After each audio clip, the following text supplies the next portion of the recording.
বন্ধুরা আমার, ভাইরা আমার, এমন একজন আল্লাহওয়ালা মানুষ যার ব্যাপারে মাগরিবের পরে আমরা কথা শুনছিলাম, শুয়েব আহমদ আশরাফি সাহেব, তিনি কথা বলছিলেন হযরত উমরের ব্যাপারে। আমরা সেখান থেকে আবার শেষ করে বুঝিয়ে দিতে চাই। তিনি কথা বলেছিলেন উমরের পক্ষে কোরআনের আয়াত নাজিল হওয়ার ব্যাপারে।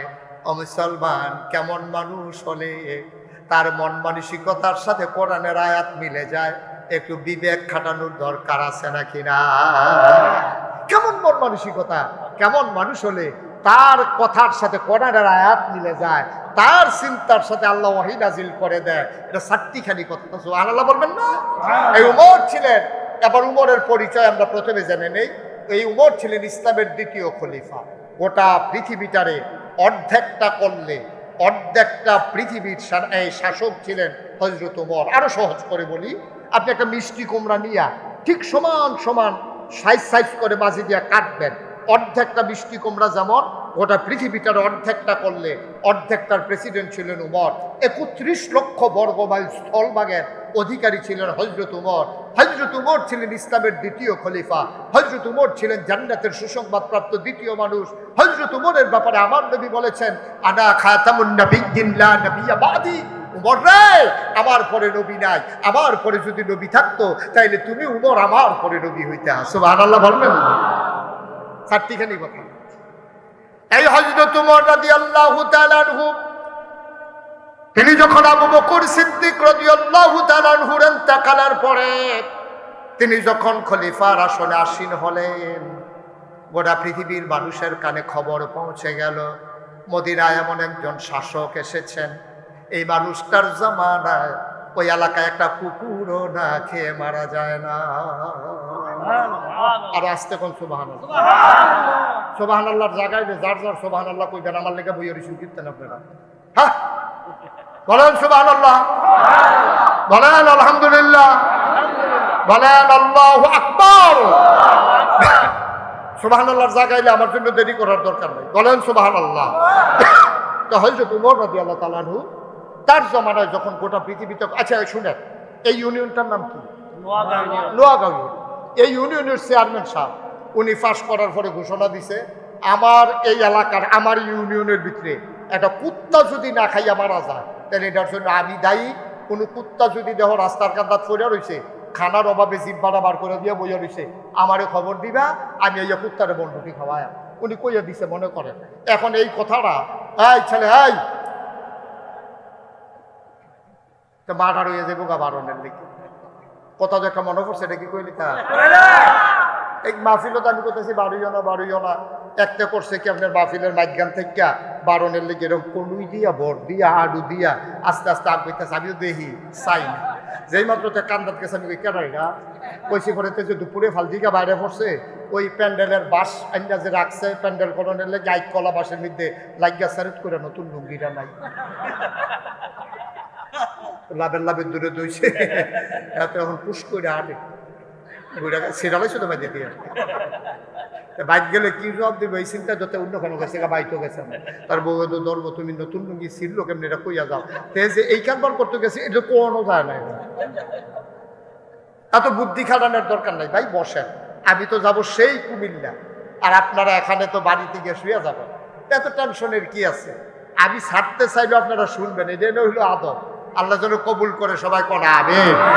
আমরা খেয়াল করে বসবো ইনশাল্লাহ। তো যেই কথাটা বলতেছি না, এখন এই ইউনিয়নের চেয়ারম্যান যদি এই ঘোষণা দেয় আর প্রকৃত অর্থেই যদি এমন হয়ে যায় ইউনিয়নটা, তখন দেখবেন অন্যান্য ইউনিয়ন থেকে দেখতে আসবে, আরে আমরা নোয়াগাঁও ইউনিয়নটা বিলে শুনছি এরকম কুত্তাও বিলে না খাইয়া মরে না, কোনো মামলা নাই, কোনো হামলা নাই, কোনো ফিরাফিরি নাই, চুরি ডাহাতি নাই, দরজা খুল্লা রেখে বাচ্চা ঘুমাইতে আছে, ডরে ঘরের ভিতরে কেউ ডরে ও ডুবে না, লো আমরা কিন্তু ইউনিয়নটা চাইয়াই বেআই আইব, তার লুইয়ে আইব, পাশের গ্রামের তার আইয়া দেখবো, মাশাআল্লাহ কি সুন্দর, রাস্তার কান্দা দিয়া পানি পড়ে না, বাড়ির পানি ছাড়ে তারা পাইপ দিয়া, এরপরে রাস্তার দিকে তারা গোবরের সেনা মেনা ছাড়ে না, মানুষ এই রাস্তা দিয়ে হাঁটবো, রাস্তার ইট নিয়া কেউ গরুর তলে বিছায় না, আংডা লাগাইয়া কারেন্ট চুরি করে।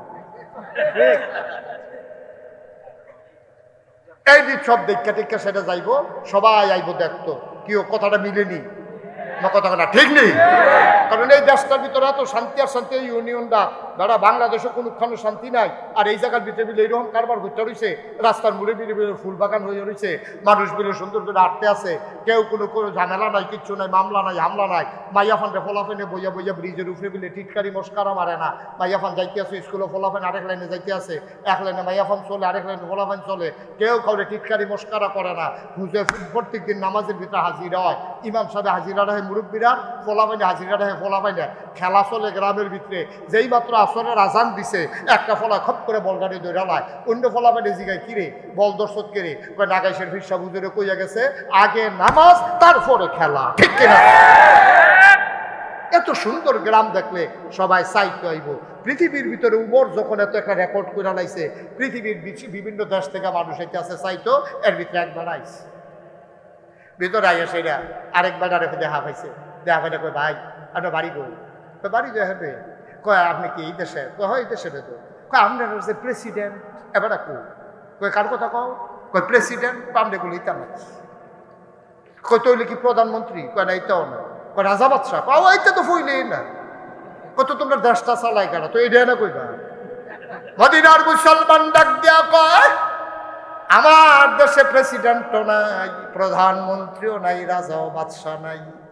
আমার দেশটা যে চালায় উনি প্রেসিডেন্টও না, প্রধানমন্ত্রীও না, রাজাও না, বাদশাও না, তিনি হইলেন খলিফাতুল মুসলিমিন, মুসলমানদের খলিফা। তিনি আমাদের খাদেম। তিনি আমাদের কি? আচ্ছা ও আপনারা মেম্বার সাহেবটা ডাক দিতে পারবেন কি? খাদেম সাহেব গাইডা কুতুর দোয়াই দিয়া যাইয়েন, এই কথা কইতেন পারবে? চেয়ারম্যানরা পারবেন? পারবেন। কিন্তু উমর নিজেই পরিচয় দেয় আমি খাদেম। সুবহানাল্লাহ বলবেন না?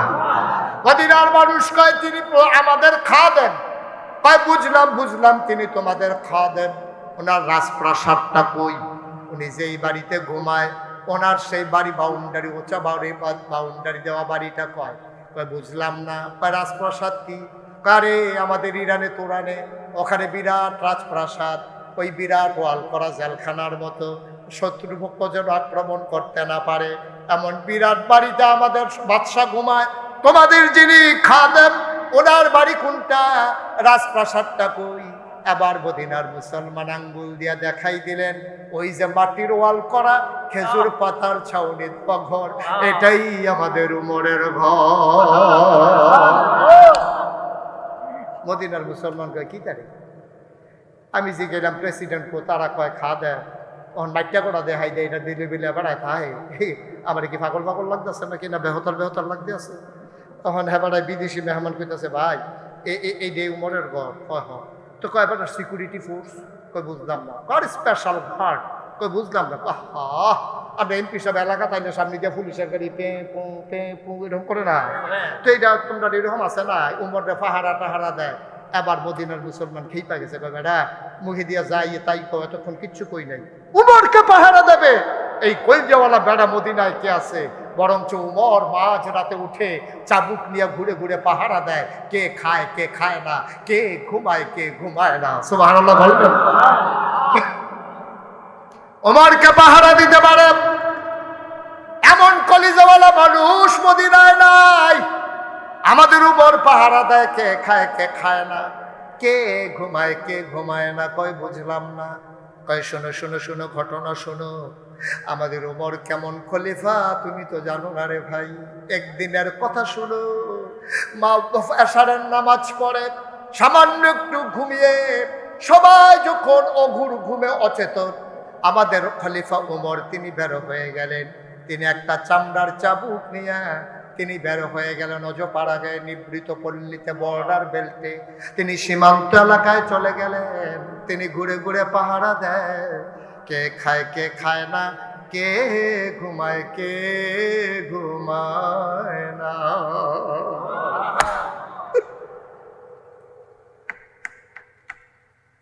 পাখিগুলো আপন নিরে ঘুমিয়ে পড়েছে, গরুগুলো গোয়াল ঘরে, দাওয়ারিশ কুকুরগুলো নিরাপদ আশ্রয়ে ঘুমায়। প্রিয়তম স্বামী প্রিয়তমা স্ত্রীকে নিয়ে ঘুমিয়ে পড়েছে। ছোট্ট শিশু মায়ের বুকে মুখ রেখে ঘুমায়, কেউ জান্না নাই, ওমরের চোখে ঘুম নাই। ঘুরতে ঘুরতে তিনি চলে গেলেন উজুপাড়া গায়ে, বর্ডার বেল্টে সীমান্ত এলাকায় একাকি ঘুরে, মৃদু মন্দ বাতাস, ফকফকা জ্যোৎস্না। তিনি ঘুরতেছেন আর তালাশ করতেছেন কোনো মানুষের কোনো বিপদ আছে নাকি। ঘুরতে ঘুরতে তিনি চলে গেলেন এক দূর, কিছু দূর হঠাৎ করে তাকিয়ে দেখলেন একটা কেমন যেন মিটি মিটি আলু জ্বলতেছে। আর তাকায়া দেখে ওই ঘরের ভেতর থেকে কান পেতে শুনে যেন কান্নার আওয়াজ শোনা যায়। হযরত ওমর পৌর মানুষ, তিনি দিলেন দৌড়, দৌড়ে দৌড়ে তাঁবুর কিনারে গেলেন। তাকায় দেখে তাঁবুটা মাঝে মাঝে ছিদ্র ছেঁড়া, ভেতরে মিটি মিটি আলো জ্বলে। দুইটা ছোট বাচ্চা বুকটা নিচের দিকে দিয়া পেটের নিচে দুই টুকরা পাথর দিয়া শুয়ে আছে।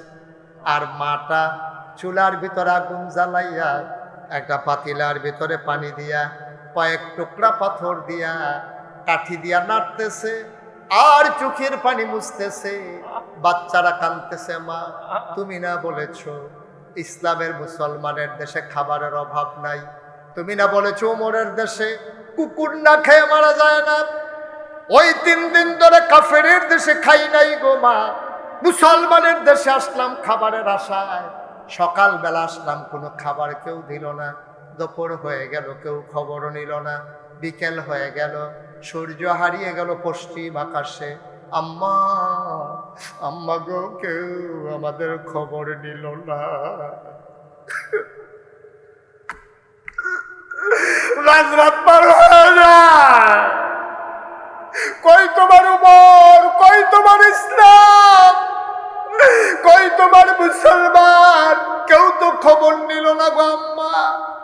উমর কান পেতে শুনতেছে, বাচ্চারা হাউ মাউ করে কান্দে, আর মহিলাটা আঁচল দিয়ে চোখের পানি মুছে আর পানির ভিতরে পাথর দিয়া কাঠি দিয়া নাড়তেছে।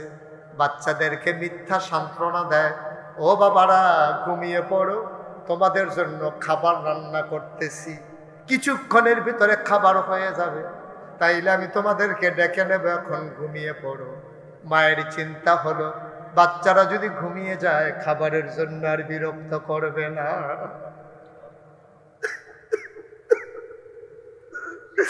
অর্ধ পৃথিবীর প্রেসিডেন্ট ওমর ছেড়ে তাবু দিয়ে তাকাইয়া দেখে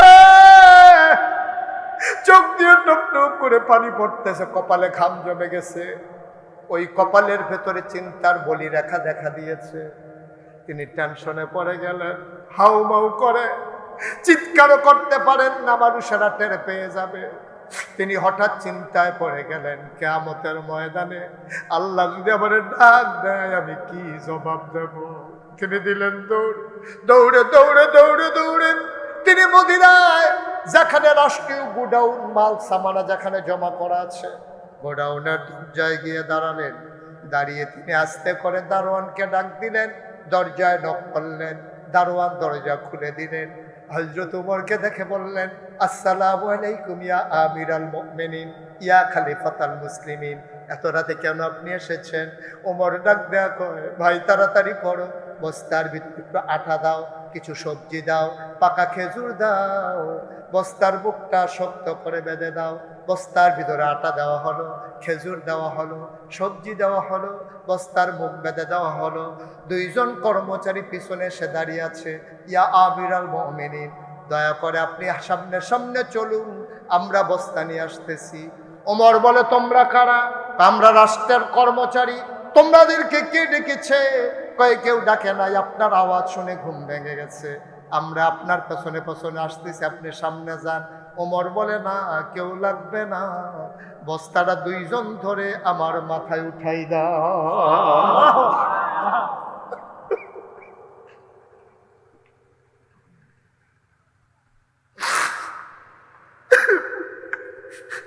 বস্তাটা মাথায় উঠাই দাও।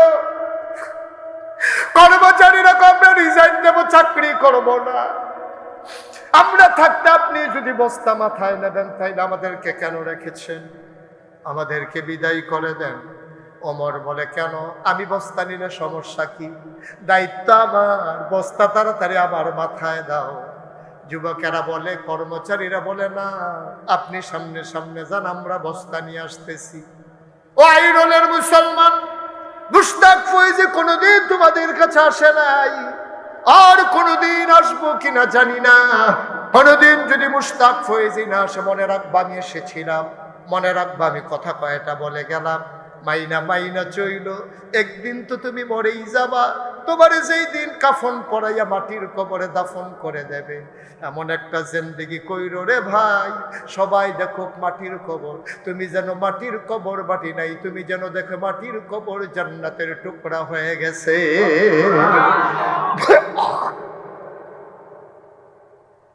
এমন একটা জিন্দেগি আমরা চাই নাকি চাই না? কথা কয় না, চাই নাকি চাই না? মুসলমান, মন দিয়ে শোনো। উমর কয়, আবার বস্তায় দাও। কর্মচারীরা কয়, আমরা নেব। ওমর বলে, কে কে বস্তা নিতে চাও? দুইজন হাত উঠালেন কর্মচারী। ওমর কয়, বস্তা দেব, তবে একটা শর্ত আছে। কয়, শর্ত কি? কয়, কিয়ামতের দিনে হাসরের ময়দানে মুসিবতের সময় আমি ওমরের যখন একটা গুনার ঘাটতি হবে, বস্তা হবে, সেই বস্তা তোমাদের ভিতরে যে নিতে রাজি হবা, আজকে আটার বস্তা আমি তার মাথায় দেব।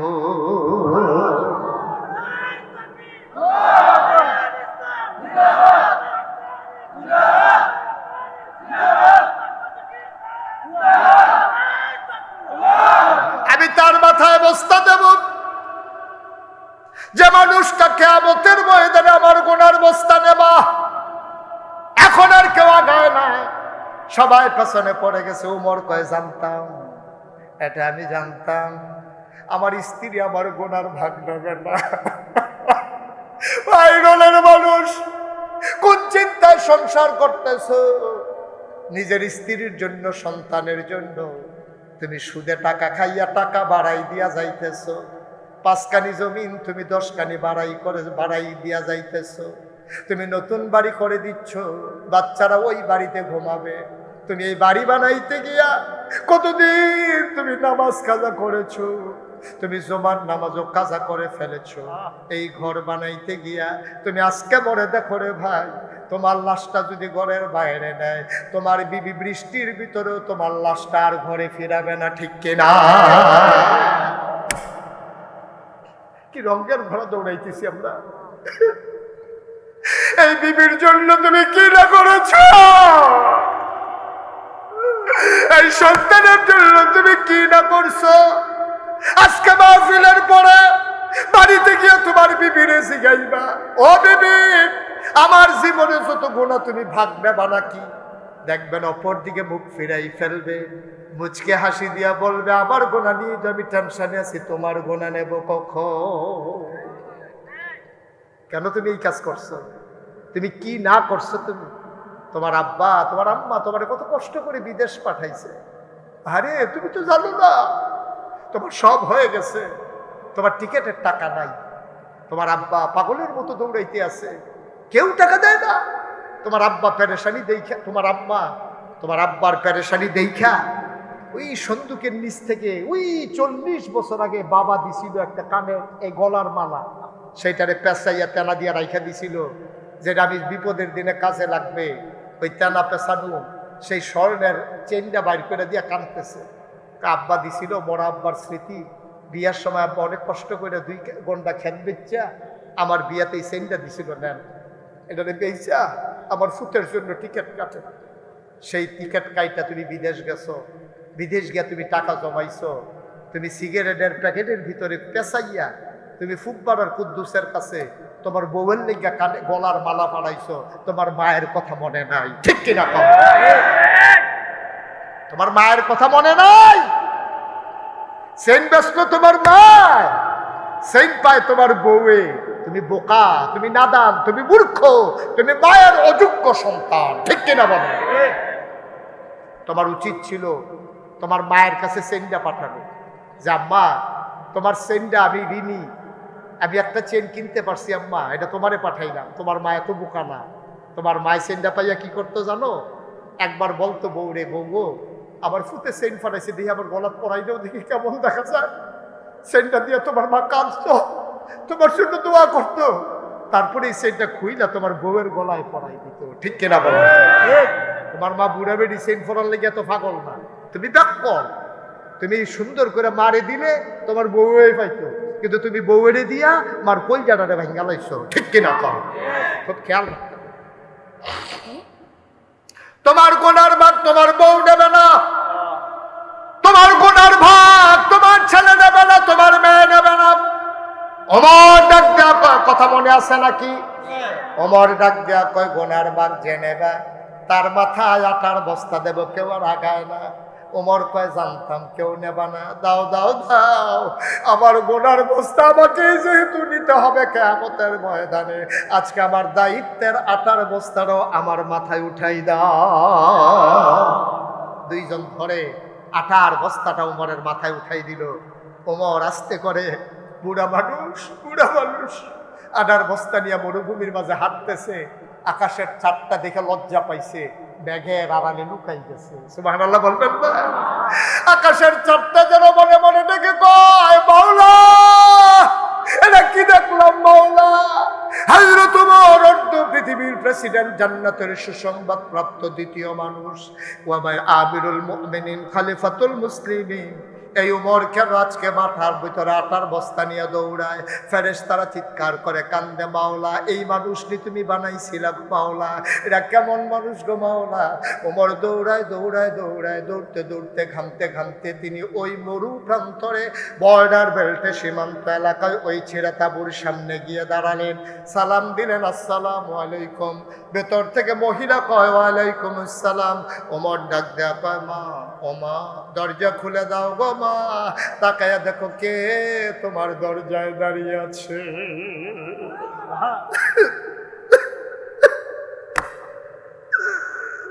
মহিলা মনে করেছে রাস্তার কোন প্রতীক, নিশ্চয়ই সাহায্যের জন্য খাবারের জন্য এসে দাঁড়িয়েছে। মহিলাটা কয়, বাবা কে আমারে মা ডাকে? আমি মা হওয়ার উপযুক্ত না, আমারে মা ডাইকো না। আমার জন্ম দেওয়া দুটো সন্তান 3 দিন ধরে আমি খাইতে দিতে পারি না, আমি কিসের মা? কিসের মা?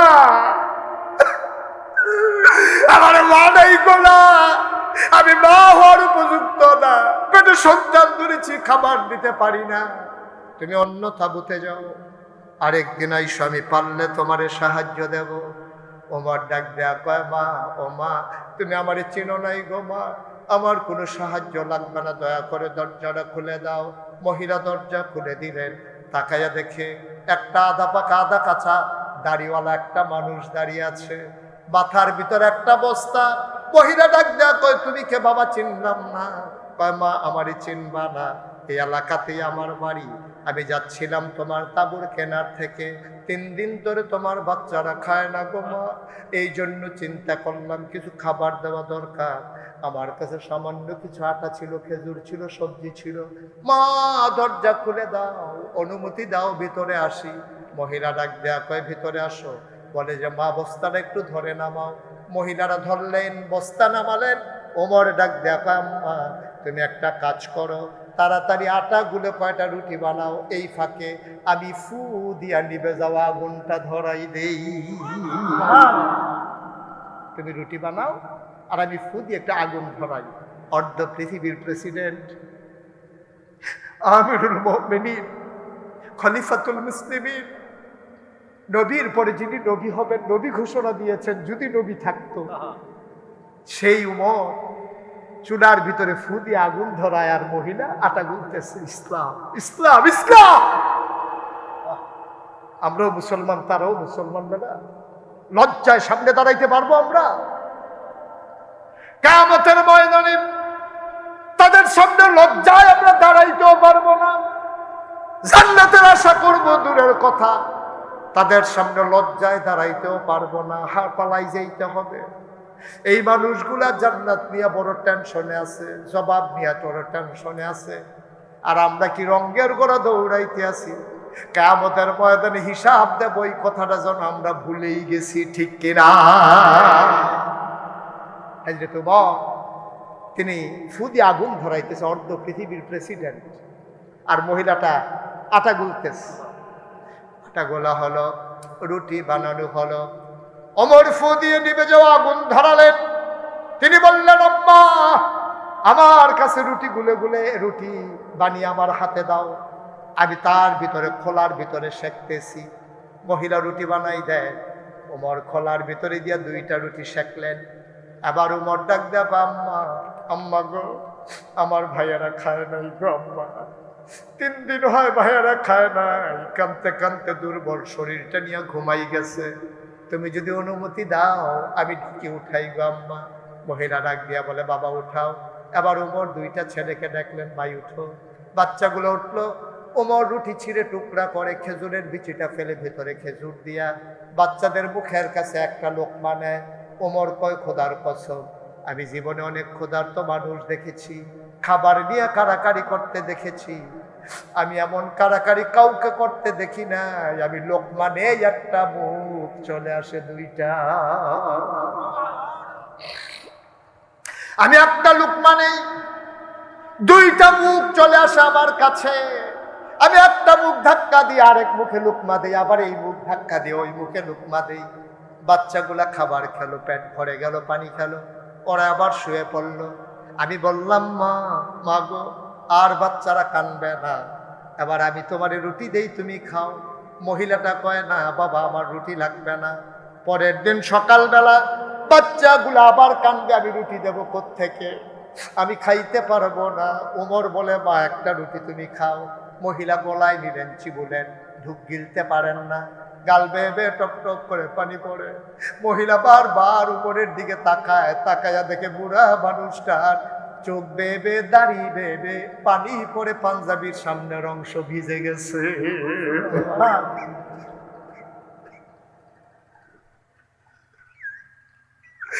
মানুষটার পাঞ্জাবিরা ভেজা,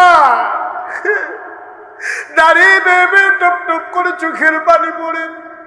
মহিলাটা ডাক দিয়ে কয়, বাবা তোমার নাম কি আমি জানি না, তোমার আমি চিনিও না, তোমার মতো মানুষ থাকতে ওমরের মতো মানুষ আবার খলিফা হয় কেমনে? মদিনার মানুষগুলোকে তোমাকে দেখে নাই, ওমরের মতো এত শক্ত মন, সকালবেলা ঢুকলাম এই পর্যন্ত খবর নিল না, ওমর কেমনে খলিফা হয়? তোমারে কি মানুষ চিনে না বাবা? তুমি হইলা খলিফা হওয়ার উপযুক্ত, ওমর তো আসে নাই, তুমি তো ঠিক ঠিক এসেছো। তোমার মতো মানুষ থাকতে ওমর কেমনে খলিফা হইল? আমি সকালবেলা ঘুরে ঘুরে মদিনার মানুষকে বলবো ওমর খলিফা থাকার কোনো উপযুক্ততা নাই, তারে নামাইয়া তোমারে যেন খলিফা মানাই দেয়। আমি সবাইকে সকালবেলা ঘুরে ঘুরে বলবো। ওমরের গাল বেয়ে বেয়ে পানি পড়ে, ডাক দেয়া কয়, মা এখন কথা থা, তুমি একটা রুটি খাও। মহিলা রুটি খায় আর গাল বেয়ে বেয়ে পানি পড়ে। তার আগে বললেন, মা তুমি একটা কাজ করে সকালবেলা উমরের দরবারে আইসো, মসজিদে নববীতে উমর সেখানে বসে। মা গো, আমার সাথে উমরের বড় খাতির গো আম্মা, উমরের সাথে আমার বড় খাতির, আমি যা বলি উমর তাই করে, আমার কথা উমর ফালায় না। তুমি সকালবেলা আইসো, আমি উমরকে বলে তোমার মাসিক রেশনের ব্যবস্থা করে দেব। তুমি আইসো, সেখানে তোমার জন্য মাসিক রেশন দিয়ে দেব। আমি উমরকে বললে উমর ফালাবে না। উমর আস্তে করে হাঁটতে হাঁটতে বাসায় চলে আসলেন, তাহাজ্জুদ পড়লেন, ফজরের নামাজ পড়লেন। উস্কু খুস্কু তার চুলগুলো, দাড়িগুলো তার এলোমেলো, চোখগুলো তার লাল। মানুষগুলো জিজ্ঞেস করে, ইয়া আমিরাল মুমিনিন, আপনি কি কোনো সমস্যায় আছেন? উমর বলে, না, রাতে ভালো ঘুম হয় নাই, এই জন্য মনে হয় চোখ লাল হয়ে আছে। ওমর বসে বসে সবার সাথে পরামর্শ করতেছেন। মহিলাটা 2টা বাচ্চার হাত ধরে মসজিদে নববীর দরজায় গিয়ে দাঁড়ালেন। একজন মানুষকে জিজ্ঞেস করে, ভাই ও ভাই, একটা লোক বলছিল এখানে নাকি উমর থাকে, আমাকে দেখা করতে বলছিল। ভাই ওই যে মসজিদের ভেতরে, আমি নাকি এখানে নাকি উমর বসে। উমর কোনটা? এবার মানুষটা আঙ্গুল দিয়া দেখাই দিল। সবার মাঝে লম্বা মানুষটা যিনি বসে আছেন তিনি উমর। মহিলা তাকাইয়া দেখে, যারা আঙ্গুল দিয়া দেখাই দিছে ওই মানুষটার কেউ না, রাতের বেলা যে ফু দিয়া আগুন ধরাইছে।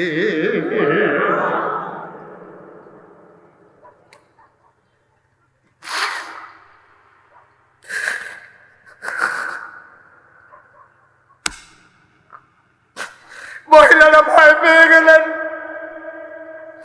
মনে করলেন এই মানুষটা নিশ্চয়ই আমাকে ছাড়বে না।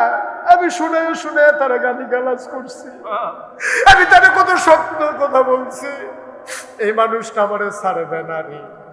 মহিলাটা দুইটা বাচ্চারে ধরে দিলেন দৌড়। ওমরের নজর পড়ে গেছে। ওমর সবাইকে বসায়া চামড়ার চাবুকটা হাতে নিয়ে দিলেন দৌড়। সামনে এসে দাঁড়ালেন, ডাক ডাক আম্মা, ও আম্মা তুমি দৌড়ে কই যাও? মহিলারা কয় বাবা আমি তোমারে অনেক সত্য কথা বলেছি, আমি বুঝি নাই তুমি যে উমর, তুমি যদি পিটাইতে মন চায়, মহিলাটা কয় আমারে যদি শাস্তি দিতে মন চায় দাও, আমারে জেলখানায় দিও না, আমার বাচ্চা গুলার কেউ নাই, আমারে যদি জেলখানায় দাও, আমার বাচ্চাগুলা মা মা বলে কাঁদতে কাঁদতে মরে যাবে, বাবা আমারে মাফ করে দাও, আমি রাতের বেলা তোমারে চিনতে পারি নাই। উমরের গাল বেয়ে বেয়ে পানি পড়ে। চামড়ার চাবুকটা মহিলার হাতে নিয়ে দিলেন, বললেন আম্মা, ও আম্মা পিটাইতে মন চাই না, আমারে পিটাও, তোমার কাছে দরখাস্ত দেবো আম্মা, কিয়ামতের ময়দানে উমরের বিরুদ্ধে বিচার দিও না। পিটাইতে মন চাইলে পিটাও, গালি দিতে মন চাইলে গালি দাও, কিন্তু কিয়ামতের ময়দানে উমরকে আসামি বানাইও না। আমার বড় ভয় লাগে গো আম্মা, কিয়ামতের ময়দানে না জানি আমি আসামি হয়ে যাই। ও আইরনের মুসলমান, মুশতাক ফয়েজি কোনোদিন তোমাদের কেমন করে ডাকে নাই রে ভাই, কি রঙের ঘোড়া দৌড়াইতেছ, মুসলমান কারে কই চিনে রাখো। তুমি যদি আবার আমাকে বলো হুজুর আমি তো উমরের পথ অর্ধ পৃথিবীর প্রেসিডেন্ট হব না, আমার তো এই দায়িত্ব পালন করা লাগবে না। ভাই তোমারও দায়িত্ব আছে, তুমি খেটে খাওয়া মানুষ, তুমি একটা মুরগি এনেছো, আল্লাহর নবী কয় তুমি গোশত এনেছো রান্না করার জন্যে, তোমার পাশের ঘরের মানুষটা আরো গরিব, তুমি যদি গোশত দিতে না পারো একটু ঝোল বাড়াই দাও, 2 টুকরা আলু দিয়ে দাও। তোমার পাশের তোমার আপন ভাই সে আরো অসহায়, অ্যাক্সিডেন্ট করে ঘরে পড়ে আছে, 3টা বাচ্চা, তোমার ঘরের রান্নার গন্ধ পাইয়া মায়েকে বিরক্ত করে, মা গোশত খাবো মুরগি খাবো, তুমি পারো না, কিচ্ছু পারো না, তুমিও তো রিক্সাওয়ালা, তুমি গোশত দিতে পারো না, অন্তত 2 টুকরা আলু আর একটু ঝোল বাটি দিয়া তোমার ভাইয়ের ভাই বাচ্চাদের জন্য পাঠাই দাও। এটার নাম ইসলাম, এটার নাম ইসলাম। তুমি অর্ধ পৃথিবীর প্রেসিডেন্টের দায়িত্ব পালন করা লাগবে না, তুমি পাশের ভাইয়ের দায়িত্বটা পালন করো। তুমি খবর দাও, এই যুবকেরা যারা মাহফিলের আয়োজন করলো, ও যুবকেরা শুধু মাহফিল করলে হবে না, বছরে তোমাদেরকে একটা সিদ্ধান্ত নিতে হবে, প্রত্যেক রমজানের সময় তোমরা ইফতারের ব্যবস্থা করবা খেটে খাওয়া মানুষের জন্যে। এই গ্রামে কারা বিধবা মায়ের সন্তান বিবাহ দিতে পারে না, তাদের তালিকা করে বিয়ের ব্যবস্থা করতে হবে। বিনা চিকিৎসায় কারা পড়ে আছে, তাদের তালিকা করে চিকিৎসার ব্যবস্থা করতে হবে। মুসলমানের সন্তানেরা তোমার আমার দায়িত্ব, এটা বেশি কোনো অনুগ্রহ না। তুমি সুস্থ আছো তোমার নিয়ামত, অসুস্থ মানুষটার পাশে দাঁড়ানো এইটাই তোমাদের দায়িত্ব, ঠিক কিনা? আমার যুবকেরা, আমি জানি, আমি শুনেছি যে তারা রমজানে তারা চেষ্টা করে অসহায় মানুষদের কাছে এই ইফতার সেহেরি সামগ্রী পৌঁছে দেওয়ার জন্যে। আর পাশে আমি জুড়িয়ে দিলাম বিধবা মায়ের যে কন্যার বিয়ে হয় না, বিয়ের উপযুক্ত, তাদের তালিকা করে বিয়ের ব্যবস্থা করতে হবে। যেই ছেলেটা লেখাপড়া করতে পারে না তাকে একটা পাঞ্জাবি কিনে দিতে হবে, একটা টুপি কিনে দিতে হবে। মাদ্রাসার মুহতামিম হুজুর এখানে আছেন, একটা ছেলে এই গ্রামের বিনা কি করে নিরক্ষর থাকবে না, মূর্খ থাকবে না। এই তোমরা যুবকেরা তাদেরকে তালিকা করে বই পুস্তক কিনে দিয়ে, পায়জামা পাঞ্জাবি টুপি বানিয়ে দিয়ে তাদেরকে মক্তবে যাওয়া এনশিওর করতে হবে। মক্তবের শিক্ষকের দায়িত্ব উনি পালন করবে। এইরকম ছাত্র নিতে পারলে টাকা লাগবে না ইনশাআল্লাহ। হুজুর রাজি আছেন তো নাকি? ইনশাআল্লাহ টাকা লাগবে না। তাইলে আমার ছেলেরা, ছোট্ট ছেলেরা শিক্ষা পাবে, আমার বোনেরা যাদের বিয়ে হয় না বিয়ের ব্যবস্থা করতে হবে, আমার অসহায় বাবারা মায়েরা যাদের চিকিৎসা হয় না তাদের চিকিৎসা করতে হবে। তাহলে আমরাও এক একজন উমরের মতো ভূমিকা নিয়ে আমরাও কিয়ামতের ময়দানে দাঁড়াতে পারবো ইনশাআল্লাহ, ঠিক কিনা বলেন? পারবো না? এটা আমরা পারবো না? আমার ছেলে 5 জন, 5টা ছেলে বিদেশ থাকে, 2 বছর পরে পরে ছুটিতে আসে। 5 জন ছেলে 2 বছর পরে 5টা কম্বল আনে, 10 বছরে 10টা কম্বল হয়। আপনি স্বামী স্ত্রী বাড়িতে আছেন, আপনারা দুইজন মিলে গায়ে দেন একটা, আর 9টা কম্বল স্টিলের আলমারির উপরে রাইখা চাইয়া চাইয়া হাসে না, গায়ে দিয়া মরতাম ফারতাম না, এর আগে বোধহয় মরে যে কেন সেটার নমুনা খারাপ। তুমি 9 পাঞ্জাবি 9 কম্বল গাও দিয়া মরণের নিয়ত করো, তুমি এই নিয়ত না করিয়া তুমি হেই চিন্তা করো আমার 10টা কম্বল, একটা আমি গাও দিতে আসি মেহমানের লেগে একটা তোলা রাখা বাহি 8টা কম্বল লইয়া তুমি আস্তে করে তোমার বউয়ের লইয়া রাত্রেবেলা বারোই যাও, যে বেডির ফুস নাই, যে বেডির খেতা নাই, যে বেডির কম্বল নাই, আস্তে করে দরজার কাছে গিয়ে তোমার বউয়ের দিয়ে ডাক দেওয়াও, ডাক দিয়ে হেবিডি যখন দরজা খুলবো তুমি আস্তে করে পরিচয় না দিয়া কম্বলটা ঢিল মাইটা দিয়ে সেটা কইও গো আমার ফুতাইতে বিদেশ থাকে তোমার কম্বলটা দিয়ে গেলাম, গাও দিয়া দোয়া করো জান্নাত বিচারটা মক্কা যাওয়ান লাগতো না, জান্নাত তোমার ঘরের দরজায়, ঠিক কিনা? জান্নাত তোমার ঘরের দরজায়।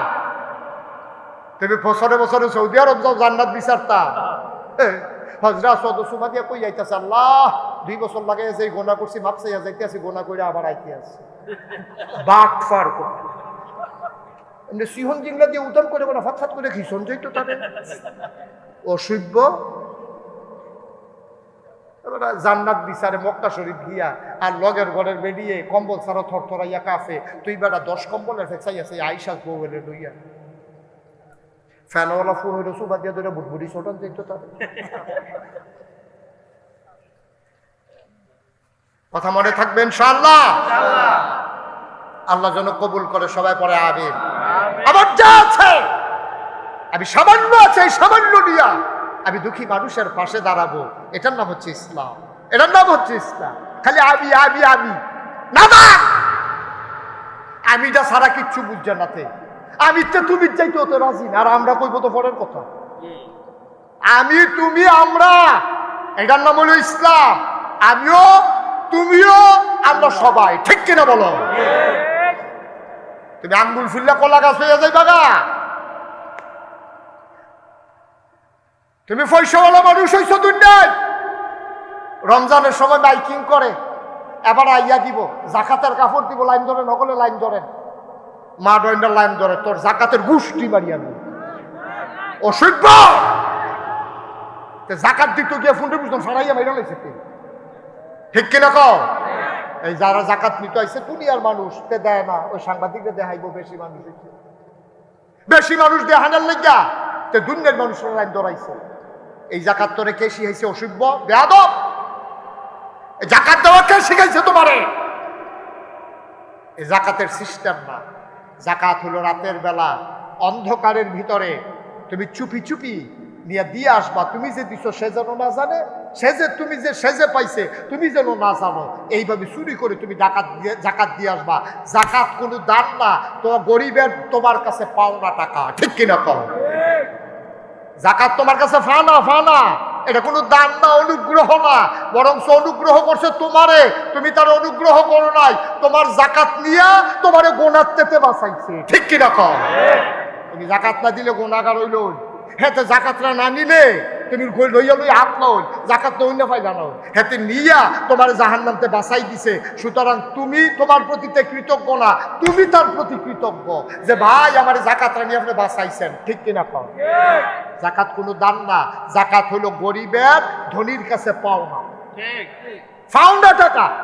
যদি ইসলামী রাষ্ট্র হইতো, আমরা দেশে যে জাকাত অনেকে দেয় না, তারে বাইন্দা জেলখানাত নিয়া অ্যাকাউন্টস অফিসার ফাড়াইয়া হিসাব কইরা কয় টাকা জাকাত আইয়ে তারে কটা ফিডা দিয়া তার তা আদায় করলো, ইসলামী রাষ্ট্র হইলে, ঠিক কিনা কম? বাচ্চা গেছো ইসলামী রাষ্ট্র নাই।